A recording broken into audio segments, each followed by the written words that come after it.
Imagine you are swinging through a jungle, not leisurely, not as a game, as survival, branch to branch, vine to vine, never stopping, never slowing down, because the moment you stop reaching for the next branch is the moment you fall.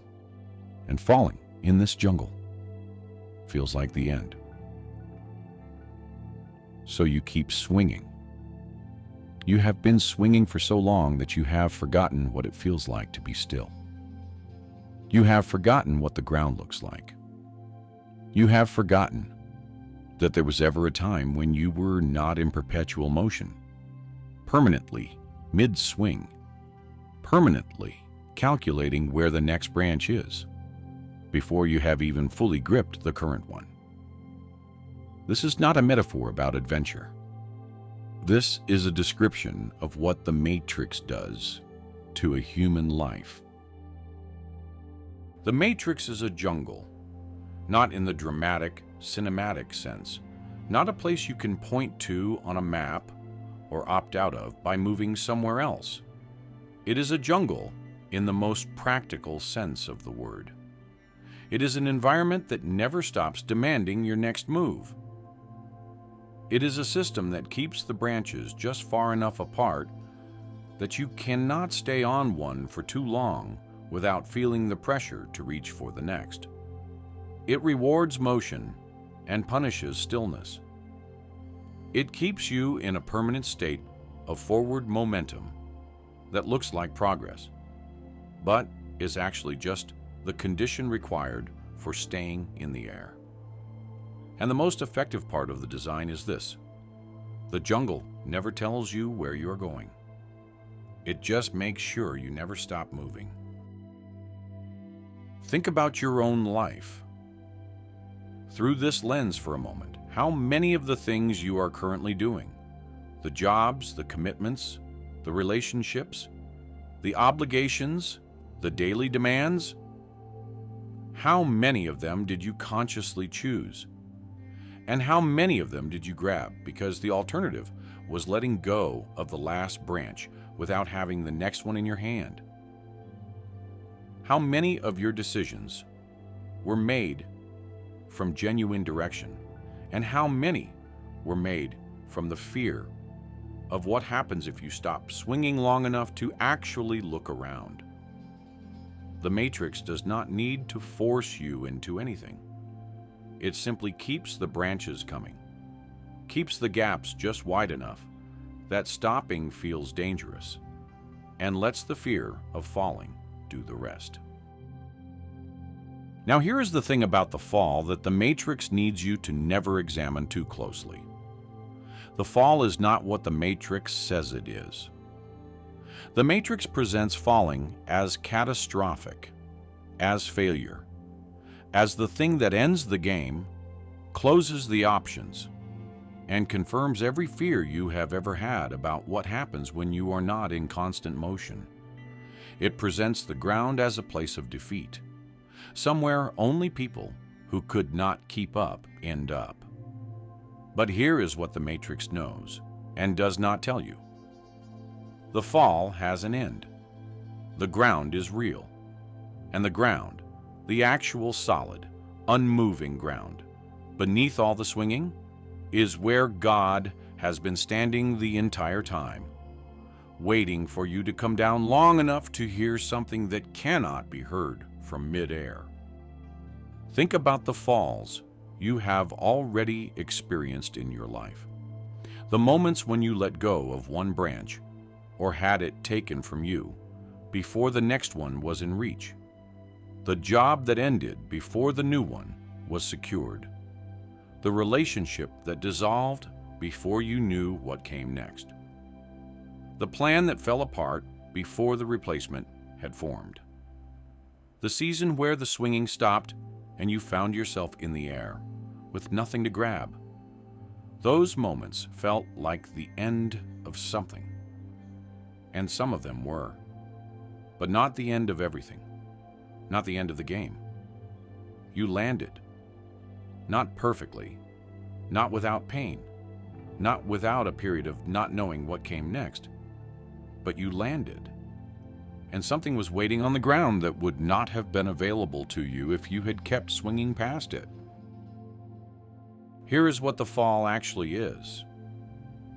When you strip away the Matrix's version of it, the fall is a reset.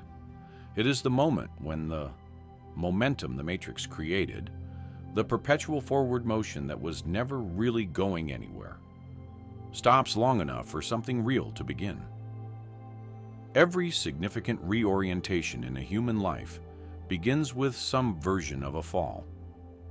Not because suffering is required for growth in some cruel cosmic design, but because the swinging state, by its very nature, makes it impossible to ask the question that matters most.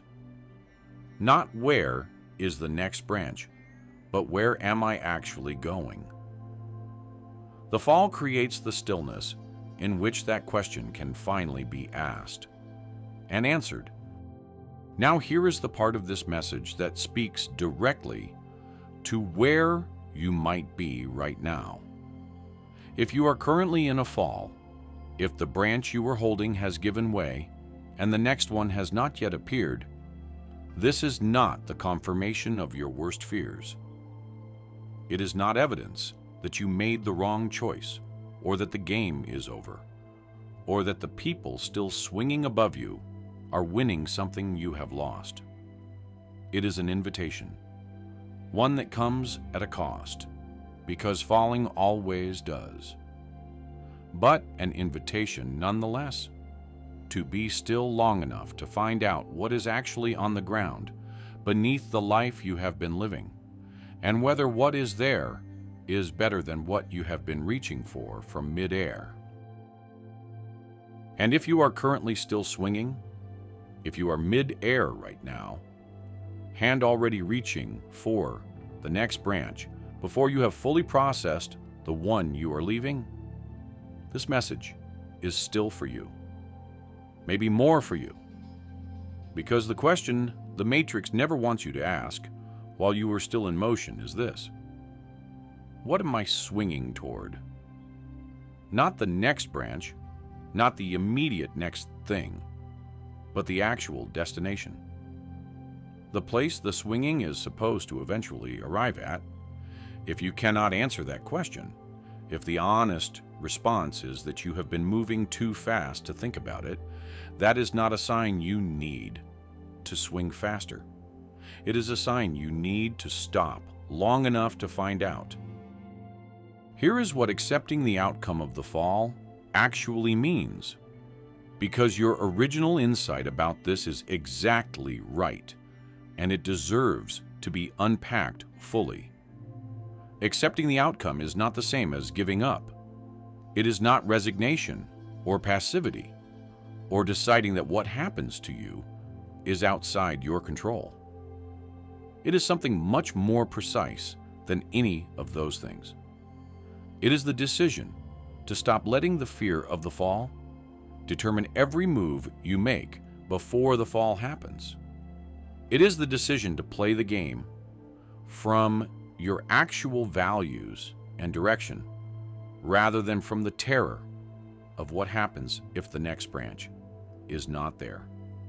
It is the difference between swinging because you know where you are going and swinging because stopping feels worse than any destination you could name.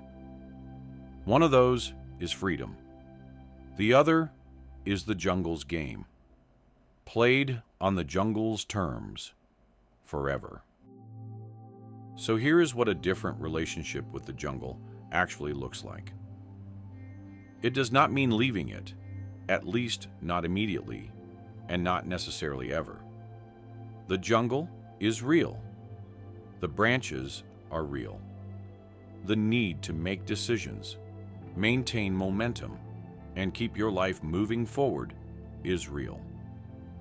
None of that disappears because you have decided to play differently.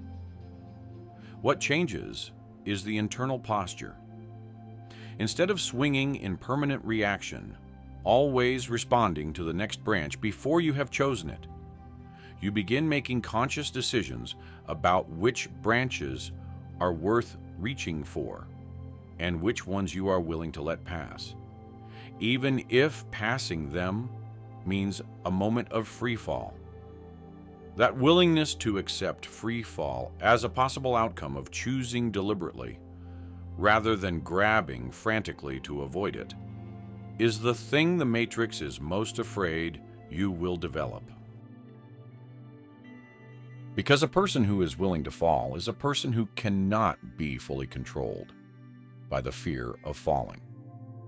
And a person who cannot be fully controlled by the fear of falling is a person who can actually choose, genuinely choose, which branches are worth their energy, their time, and their momentum. That person moves through the jungle completely differently. Not faster, not louder, not with more branches covered in less time, but with a quality of intention that the frantic swinger never has, because the frantic swinger is always one missed branch away from panic, and the intentional mover has already made peace with the ground. Now here is the spiritual truth at the center of all of this, and it is the one that makes the rest of it possible. You were not designed to swing alone. The jungle was never meant to be navigated purely on your own momentum, your own calculation, your own ability to spot the next branch fast enough to grab it before the current one runs out. That model of moving through life, self-sufficient, reactive, never still, never dependent, is the Matrix's model. It is not God's. God's model includes rest. It includes stillness. It includes the willingness to let go of a branch without knowing exactly what comes next, because the one who placed the branches is also the one who knows where the ground is and what it holds. So what does it look like to move through the jungle differently from here? It looks like pausing before you reach for the next branch and asking whether it is the one you actually want or just the closest one available. It looks like being willing to hold the current branch a moment longer than feels comfortable, long enough to look ahead rather than just react. It looks like trusting that if this branch gives way before the next one is visible, the fall is not the final word. That the ground beneath you is not defeat. It is solid, it is real, and it has been placed there by someone who has never once lost track of where you are in the canopy. You have been swinging for a long time. You have covered a lot of ground, grabbed a lot of branches, kept yourself in the air through seasons that would have grounded most people. That endurance was real. That momentum was real. The cost of maintaining it was real. But the game was never about how long you could stay in the air. It was never about how many branches you could cover without touching the ground. The game, the real one, the one that was always being played underneath the Matrix's version of it, was about where you eventually choose to land, and what you build there, and who you become when you stop swinging long enough to find out what the ground beneath your life actually holds. If this reached you the way it was meant to, write this where you can see it. I am ready to land. Type it in the comments, not as giving up, as the declaration of someone who has decided that the ground beneath their life is worth finding, and that the fall, if it comes, was never the end of the game. And if you have not already, subscribe, because this story is still being told, one chapter at a time, and you are not meant to miss what comes next. Until the next one, awakened choosers.